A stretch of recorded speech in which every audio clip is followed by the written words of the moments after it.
Assalomu alaykum bolalar. Bugun sizlar bilan pin yoki unpin qilish, shu bilan pin qilib, ya'ni muzlatib qo'yish, shu narsani ko'rib chiqamiz. Qisqa darslik bo'ladi, xudo xolasa.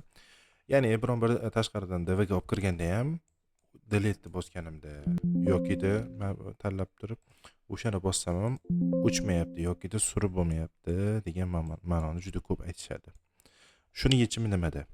Ko'pincha mana bu narsaga e'tibor bermay qo'yishadi. Ekrandagi mana shu narsaga. Ya'ni bu muzlatib qo'yish yoki pin qilib qo'yish, ya'ni qotirib qo'yish degansa ham bo'ladi bu narsani. Hamma har xil ataydi buni. Misol uchun shuni prosta mana shu pindan chiqarish kerak bo'ladi. Xohlasanglar bu yerdan chiqariladi, xohlasanglar tanlaganinglardagi mana bu tepadan chiqarsanglar bo'ladi. Отменить прикрепление degani bor. Bosamiz и всё. И boshqa yo'li ham bor. Tanlab turib prosta up bossak pindan chiqadi. Xohlasak suramiz. Xohlagan joyimizga, xohlasak delete bosib o'chirib tashlaymiz. Bu narsa ba'zi elementlarimizni ham xuddi shunaqa ishlaydi. Mana misol uchun devorlarimiz. Bu narsani ba'zida ishlatamiz ish jarayonida ham. Chunki misol uchun существующий, несущий devorlarni tizdik misol uchun. И uda ish davomida surilib ketmaslik uchun, o'ngga, chapga, tepaga yoki polni bilmasdan surib olmaslik uchun shu narsa kerak bo'ladi. Qo'shimchasiga, ya'ni boshda o'lchagansiz shu razmer bo'yicha turibdi, ya'ni 5 metr bo'lsa 5 metr razmerda turgan bo'lsa, shu razmerda qolishi kerak ishda oxirigacha.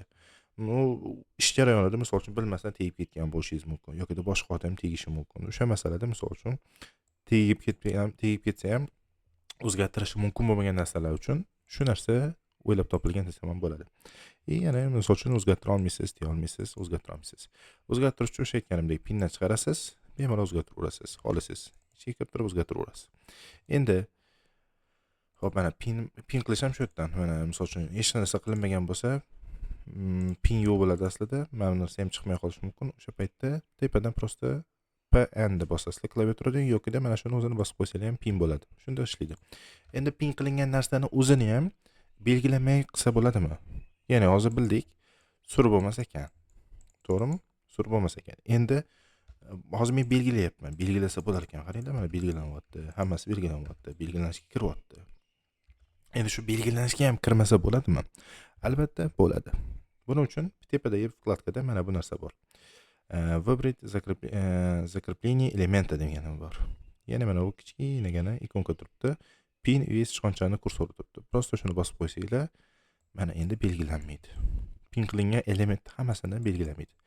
Men xohlaganimcha urinay, xohlasam viddan turib xohlagancha harakat qilay, belgilashga mana bittalab tanlayman desam ham, hattoki общий tanlayman desam ham, bundoq tanlasam faqatgina o'zlarim, ya'ni urinlarni o'zim tanlab beradi, lekin devorni tanlamayapti, polni tanlamayapti.